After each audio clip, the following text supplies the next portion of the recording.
Hello viewers, continuing with our discussion on inverse trigonometric functions, today we are going to focus on properties of inverse trigonometric functions. But before that, let us just do a quick recap of the work done so far.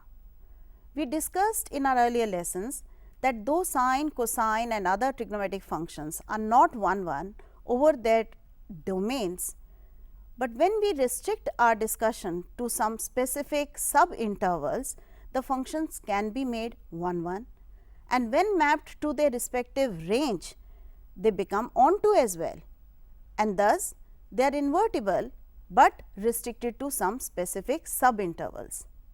This discussion also gave rise to the understanding of some specific branches known as the principal value branch of inverse trigonometric functions.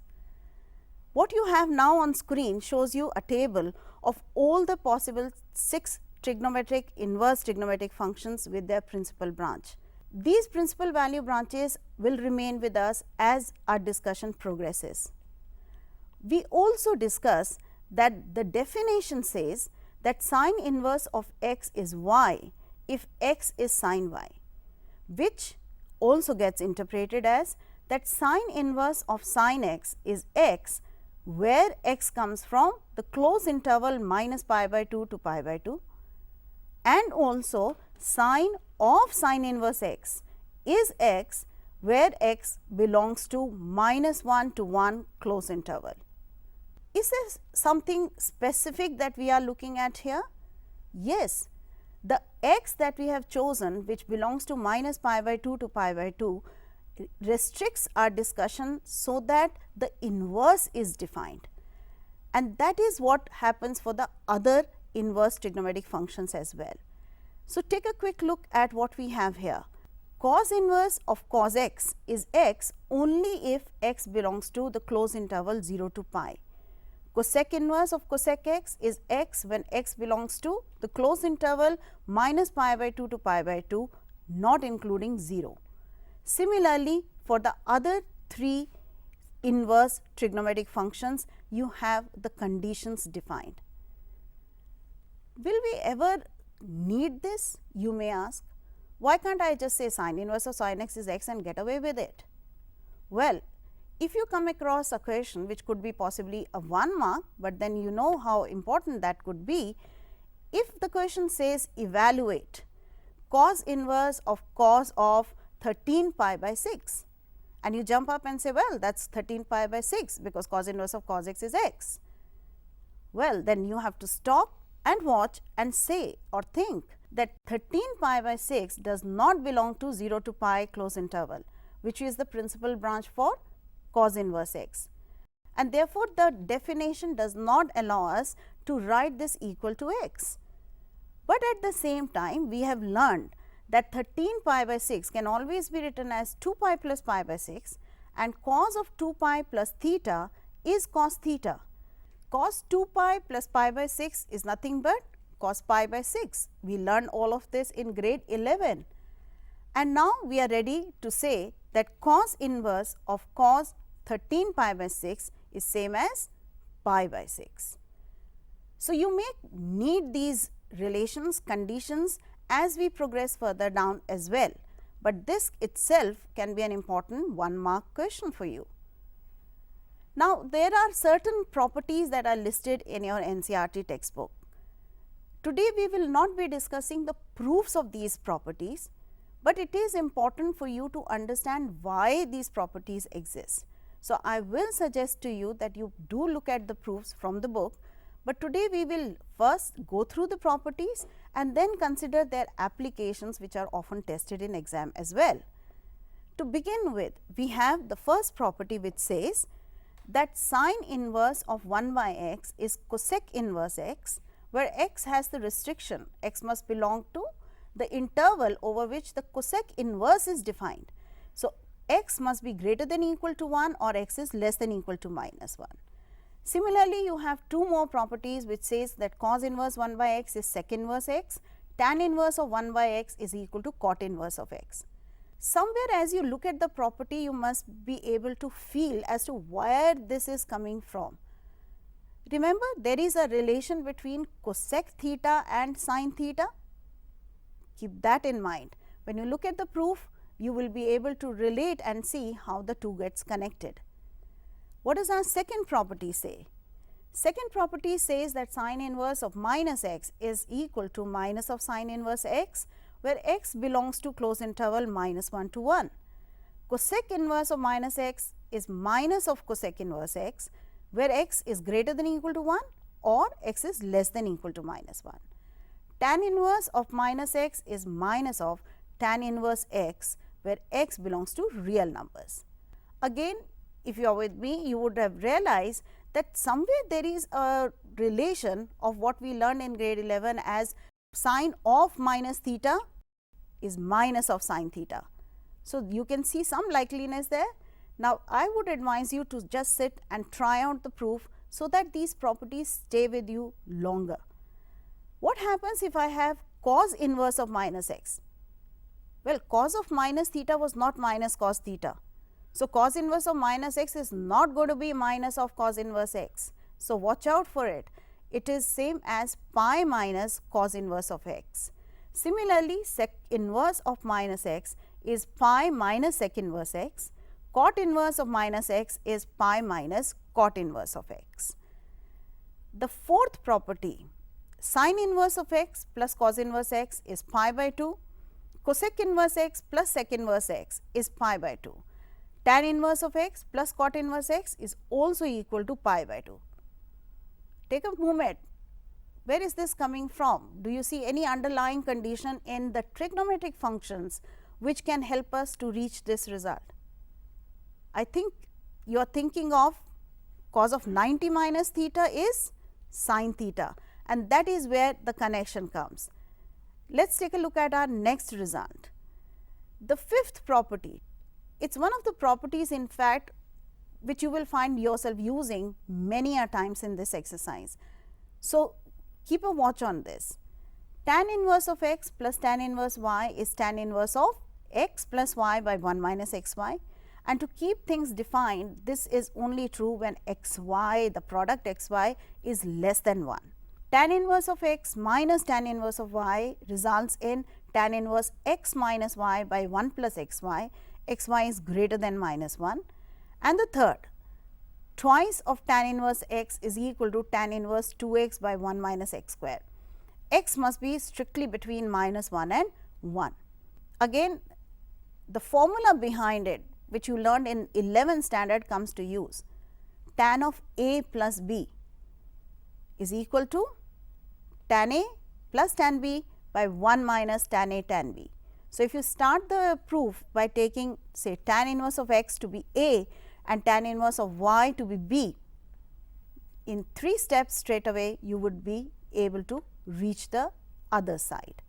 I will leave the proof for you to figure out, but we will be using it today again and again. So, look out for it. The sixth property in your textbook suggests that twice of tan inverse x is equal to sin inverse of 2x by 1 plus x square, where again there is a restriction on x for the function to be defined. So, mod of x is less than or equal to 1, and twice of tan inverse x is cos inverse 1 minus x square by 1 plus x square, where x is greater than or equal to 0. Again, if you think about a relation where you have sin 2 theta connected with tan theta, you will get the proof for this.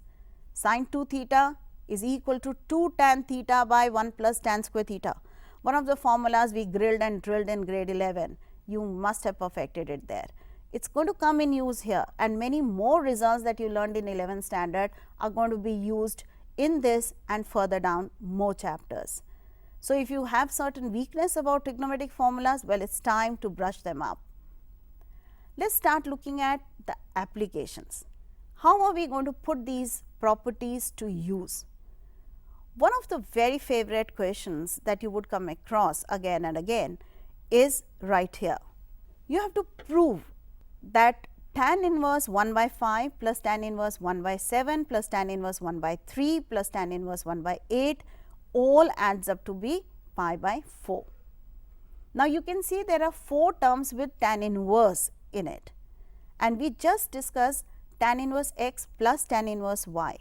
So, why not take two terms together at one time and apply the formula? Why don't you pick up a pen and start off along with me? If I start from the left hand side, this is what I would get. Tan inverse of 1 by 5 plus tan inverse of 1 by 7. Applying the formula would give me tan inverse 1 by 5 plus 1 by 7 by 1 minus 1 by 5 into 1 by 7. Similarly, apply it on the next two terms. Now, it is a simple basic calculation which will lead you to tan inverse of 6 by 17 plus tan inverse 11 by 23. So, starting with 4 terms with tan inverse involved in it, now we have come down to 2 terms, but still with tan inverse. So, what should we do? Apply the formula again and see what you get. So, again I have tan inverse of x plus tan inverse of y, which becomes same as tan inverse x plus y by 1 minus x into y. Little bit of calculation will give you tan inverse of 325 by 325, which is nothing but tan inverse of 1, and within the principal values tan inverse of 1 will give us pi by 4, and that is what we wanted to prove as our right hand side. Wasn't that simple enough? So, the only thing is to know the right formula and to have the presence of mind to use it at the right place. Let us try another situation. The question says, prove that tan inverse 63 by 16 is equal to sin inverse 5 by 13 plus cos inverse of 3 by 5. Now, what do you see different in this problem, keeping in mind our first question that we did today? There is a tan inverse on left hand side, on right hand side you have sin inverse and cos inverse terms. We did not learn any formula where we had a sin inverse of 5 by 13 plus cos inverse 3 by 5 getting combined. We only had something like sin inverse x plus cos inverse x is equal to pi by 2. So, to begin with, there is no property readily available which you can just apply. You need to work on it, and the best would be if I start with right hand side and try to write it all in terms of tan inverse. So, the main task here is to rewrite sin inverse of 5 by 13 as tan inverse of certain fraction. How would one do that?